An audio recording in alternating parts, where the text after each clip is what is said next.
कहानी की शुरुआत होती है बाथरूम में दो स्टूडेंट्स के साथ जो बेधड़क स्मोक कर रहे होते हैं। लड़की लड़के से कहती है, स्मोक मेरी तरफ मत फेंको, लेकिन लड़का बदतमीजी से जवाब देता है, शट अप। सिगरेट का दम घोंट देने वाला स्मोक पूरा एटमॉस्फेयर भर देता है। फर्श पर थूक बिखरा हुआ है, पर इन दोनों को कोई फर्क ही नहीं पड़ता। वो लड़का लोगन सामने खड़े एक और लड़के की तरफ मुड़ता है और कहता है, अगर टीचर आ जाए तो अपने मोटे बॉडी से ब्लॉक कर देना। वो लड़का कुछ नहीं बोलता। लोगन गुस्से से चिल्लाता है, सुना नहीं क्या, जवाब दो। लेकिन डर इतना ज्यादा होता है कि लड़का एक शब्द तक नहीं निकाल पाता। उसकी चुप्पी उसके डर की गवाही दे रही होती है। लोगन अपना जूता उसके चेहरे पर रख देता है और चीखता है, बोल। लेकिन लड़का फिर भी कुछ नहीं कर पाता। लोगन उसे जमीन पर गिरा देता है और वार्न करता है, अगर अगली बार टीचर ने पकड़ लिया तो तेरी खैर नहीं। वो लड़का जिसे सब लोगन का पेट कहते थे, हमेशा उसकी बेरहमी का शिकार बनता था। लोगन उसके साथ कुछ भी कर सकता था, कोई रोकने वाला नहीं था। क्लासरूम में भी हालत वही रहती है। लोगन उसे पंचिंग बैग की तरह यूज करता है, बार बार उसके पेट पर मारता है। उसका मजाक उड़ाते हुए कहता है, उठ पिकाचू। लड़का दर्द से रो रहा होता है, लेकिन लोगन का मजाक बंद नहीं होता। बाकी स्टूडेंट्स भी पीछे नहीं रहते, सब उसे पिकाचू कहकर टीज करते हैं। एक लड़का तो लोगन से पूछता है, क्या डैनियल अब तेरा अपमान बन गया? अब लोगन डैनियल को ऑर्डर देता है, थंडरबोल्ट मार। और सबके सामने बेइज्जत होता हुआ डैनियल जमीन पर झुक जाता है और लोगन का ऑर्डर मान लेता है। वो इतना इंसल्टेड फील करता है कि चाहता है काश कहीं गायब हो जाए, कहीं छुप जाए इस दुनिया से। बाकी स्टूडेंट्स उसे देख रहे होते हैं, पर सिंपैथी के लिए नहीं, बल्कि इसलिए ताकि उन्हें तसल्ली मिल सके कि कम से कम वो डैनियल जैसे नहीं है। डैनियल मन ही मन सोचता है, काश मैं थोड़ा स्ट्रांग होता तो ये सब कभी नहीं होता। उसी वक्त एक और लड़का लोगन से पूछता है, भाई, आज मेरा हाजी के साथ 100 डे एनिवर्सरी है, आज के लिए मुझे पिकाचू उधार दे देगा? फिर वो लड़का एक फ्लावर बुके डैनियल की पीठ पर रखता है और कहता है, क्लास में क्रॉल करते हुए हाजी तक पहुंचा देना। डैनियल लोगन के ऑर्डर पर पूरे क्लासरूम में घिसटते हुए चलता है। बाकी स्टूडेंट्स उस पर वीडियोस बनाते हैं, हंसते हैं, मजाक उड़ाते हैं, जैसे उसका पेन सिर्फ एक एंटरटेनमेंट हो।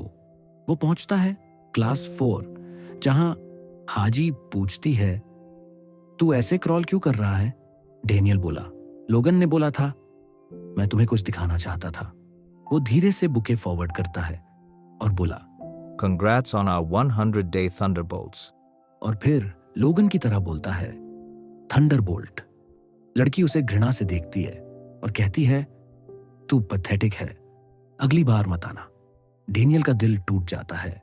लड़कियों के सामने इस ह्यूमिलिएशन ने उसे पूरी तरह तोड़ दिया। उसी रात घर लौटकर वो अपनी मां से पूछता है, रामेन बनाया? वो देखता है कि अंदर एग डला है और फिर चिल्लाता है, तभी तो मैं मोटा हो रहा हूं। उसके बाद वो मां से पूछता है, क्या मैं स्कूल बदल सकता हूं? मां हैरान रह जाती है। वो बहाना बनाता है, क्लासमेट्स बहुत ज्यादा मेहनती हैं, मेरी रैंक बहुत लो आ रही है। मां जवाब देती है, मुझे बहुत मुश्किल से यहां जॉब मिली है, रेंट भी मैनेजेबल है, हम और कहीं नहीं जा सकते। वो कहती है, स्कूल बदला तो फ्रेंड्स से दूर हो जाएगा। डैनियल गुस्से में आकर चिल्लाता है, मुझे फ्रेंड्स नहीं चाहिए, मेरी गलती नहीं है कि हमारे पास पैसे नहीं है। वो सिर्फ मां के सामने स्ट्रांग बनता है, दरवाजे जोर से स्लैम करता है, गुस्से में पूछता है, तुमने आज तक मेरे लिए किया ही क्या है? मां चुप रहती है, कोई जवाब नहीं होता। रात को डैनियल चुपचाप रोता है, अपनी मां से माफी मांगता है। मां पूरी रात सो नहीं पाती, बस अपने बेटे के बारे में सोचती रहती है। अगली सुबह डैनियल स्कूल नहीं जाना चाहता। वो जानता है कि सब कुछ फिर से शुरू होगा। उसके हाथों पर ब्रूजेस हैं, कल रात दरवाजा पटकने की वजह से। वो सोचता है, शायद मैं जितना सोचता हूं उससे ज्यादा स्ट्रांग हूं, पर लोगन को हराना अभी पॉसिबल नहीं है। वो आंखें बंद करता है और विश करता है कि काश वो किसी एक्शन मूवी का हीरो होता। तभी लोगन और उसके दोस्त आते हैं और उसे कहते हैं, भाग स्कूल की तरफ। डेनियल ऑर्डर्स मानता है, दौड़ पड़ता है। लोगन चिल्लाता है, वजन घटा, मोटे, तू पिग जैसा लग रहा है। वो कहता है, मेरे लिए पी क्लास रेडी कर देना। लोगन हमेशा अपनी पीई यूनिफॉर्म पहनता है। घर जाकर मां से झूठ बोलता है कि यूनिफॉर्म खो गई। मां फिर से नई यूनिफॉर्म खरीद देती है, चुपचाप। दूसरी तरफ डैनियल की मां स्टाफ रूम में जाती है और ट्रांसफर की बात करती है। प्रिंसिपल डैनियल की मार्क शीट्स दिखाता है और कहता है, ऐसे ग्रेड्स के साथ कोई भी स्कूल उसे नहीं लेगा। प्रिंसिपल उसकी मां को ऑब्जर्व करता है। उसके कपड़े और हालात साफ बताते हैं कि वो कितनी गरीब है। उसी समय प्लेग्राउंड में लोगन और उसके गैंग डेनियल को टारगेट बनाते हैं और फुटबॉल मारने की कोशिश करते हैं। लोगन जोर से बॉल किक करता है, लेकिन डेनियल डर के मारे पीछे हट जाता है। लोगन पास आता है और कहता है, मैंने कहा था बॉल लगने देना, अब $10 देगा तू। फिर एंट्री होती है किम की, जो सॉकर टीम में है। उसको देखकर लड़कियां उसे चीयर करती हैं और वो स्टाइल में फुटबॉल डैनियल की तरफ फेंकता है। डेनियल सोचता है, अगर वो फुटबॉल मुझे लग गया तो मैं शायद मर भी जाऊं। उसी वक्त बॉल तेजी से उड़ते हुए आता है और उसके सीधे चेहरे पर लग जाता है। खून बहने लगता है, लेकिन डैनियल को ना दर्द की परवाह होती है, ना टूटी हुई ग्लासेस की। उसे सिर्फ ये टेंशन होती है, लोगन का पैसा वेस्ट हो गया। लोगन गुस्से से पास आता है, चिल्लाता है, मेरी किक से क्यों बचा पर दूसरे से लगने दिया। डैनियल हाथ जोड़ता है, सॉरी, छोड़ दो यार, मैं पैसे दे दूंगा। लोगन उस बात को छोड़ देता है, लेकिन डेनियल को नहीं छोड़ता। जोर जोर से थप्पड़ मारता है, बार बार, इतना कि डैनियल का सिर इधर उधर घूमता रहता है। आखिरी बार जब उसकी नजर क्राउड पर पड़ती है, वो देखता है उसकी मां भीड़ चीरती हुई उसकी तरफ भाग रही है। डैनियल शॉक में है, उसने कभी अपनी मां को इतना गुस्से में नहीं देखा। वो उसके पास आती है, उसका हाल पूछती है, फिर लोगन पर बरस पड़ती है। मेरे बेटे पर हाथ उठाया। डैनियल हैरान होता है, मां यहां क्या कर रही है। लड़की जो सब देख रही होती है कहती है, वो उसकी मॉम है। लोगन जस्टिफाई करता है, हम तो बस गेम खेल रहे थे। लेकिन मां उसे पकड़कर घसीटती है, चल होमरूम टीचर के पास चल। डैनियल चिल्ला उठता है, मां प्लीज छोड़ दो, तू मुझे शर्मिंदा कर रही है। वो पब्लिकली अपनी मां को बुरा भला कहता है। लोगन को सॉरी बोलता है, अपनी मां को नहीं। उसे लगता है, मैं दुनिया का सबसे घटिया इंसान हूं। उसी रात वो इतना शर्मिंदा होता है कि घर लौटना नहीं चाहता, लेकिन भूख लग रही होती है। घर में घुसते वक्त देखता है बिल्स का ढेर फिर से बढ़ चुका है। उधर वो सोचता है चुपचाप अपने रूम में घुसकर कुछ स्नैक खा लेगा, पर मां सामने बैठी उसका इंतजार कर रही होती है। वो पूछता है, तूने कुछ खाया? मां कहती है, हमें बात करनी है। डैनियल का दिल डूब जाता है। यही तो वो नहीं चाहता था, लेकिन जो वो सुनता है उससे उसकी दुनिया हिल जाती है। मां कहती है, तू किसी भी स्कूल में ट्रांसफर हो जा बेटा। मैं अच्छी मां नहीं बन पाई, पर अब कोशिश करूंगी। मैं तेरे सारे खर्चे उठा लूंगी, बस मुझ पे ट्रस्ट कर और चले जा यहां से। डेनियल रोने लगता है।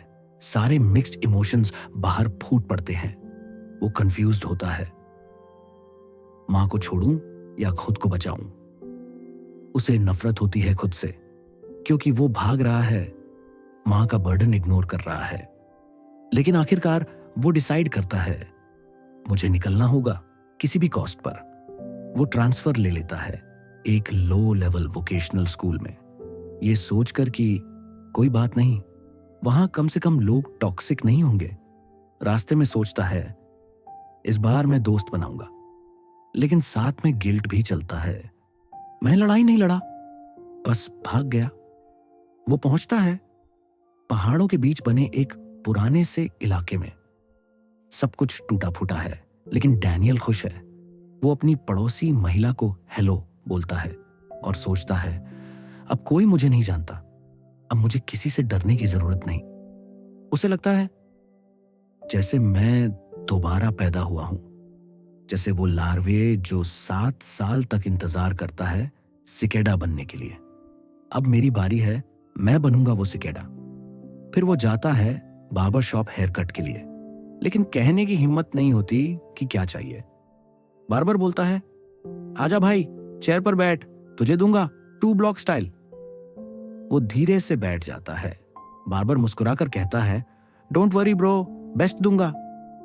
हेयर कट शुरू होता है। ग्लासेस उतार दे भाई। कुछ देर बाद जब डैनियल खुद को मिरर में देखता है, वो सोचता है, क्या ये सच में मैं ही हूं? बार्बर कहता है, डन ब्रो, तू तो कूल लग रहा है।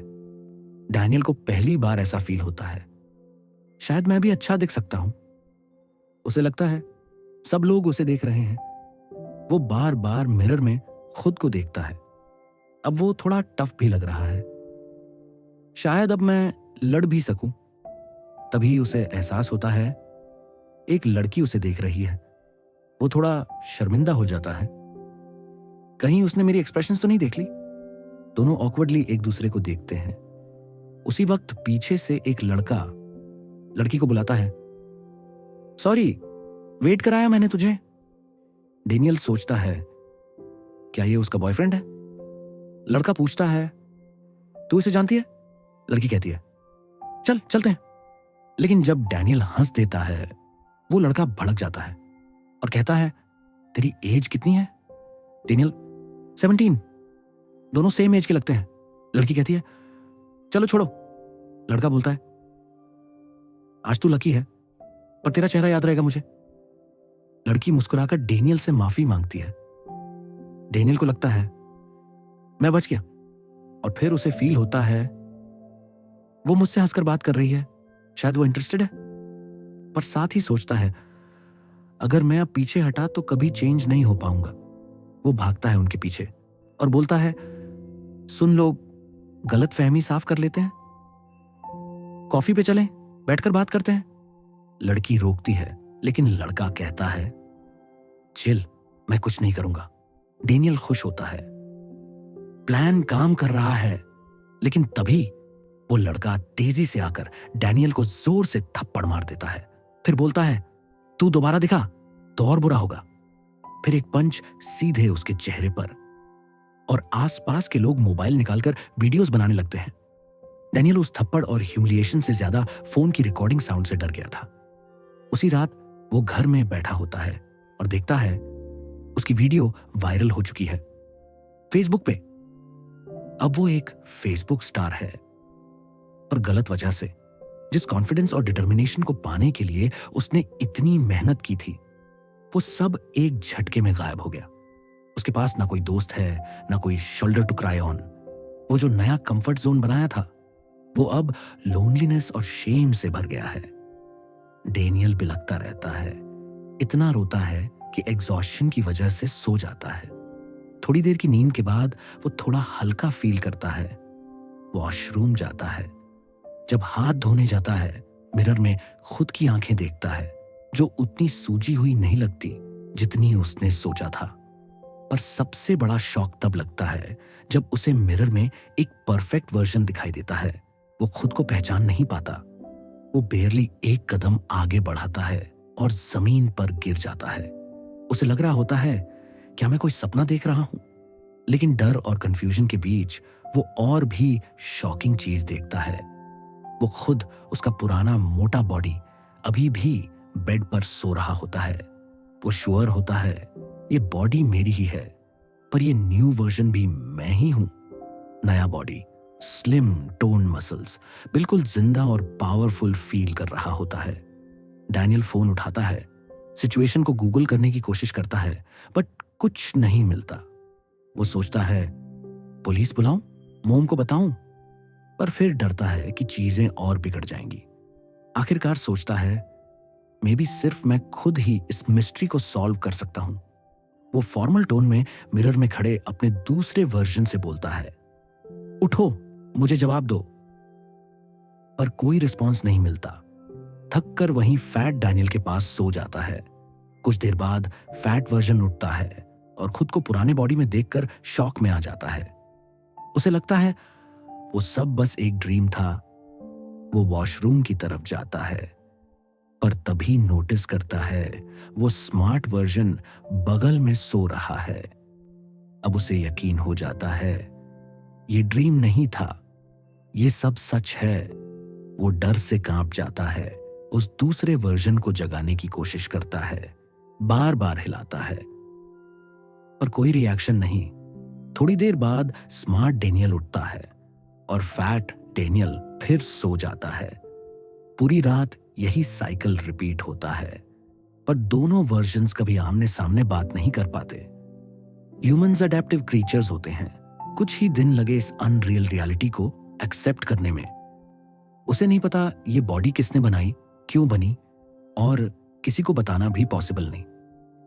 बस एक चीज पक्की है अज़मी, जब एक बॉडी सोती है दूसरा वर्जन जागता है। ये साइकिल बार बार रिपीट होता है।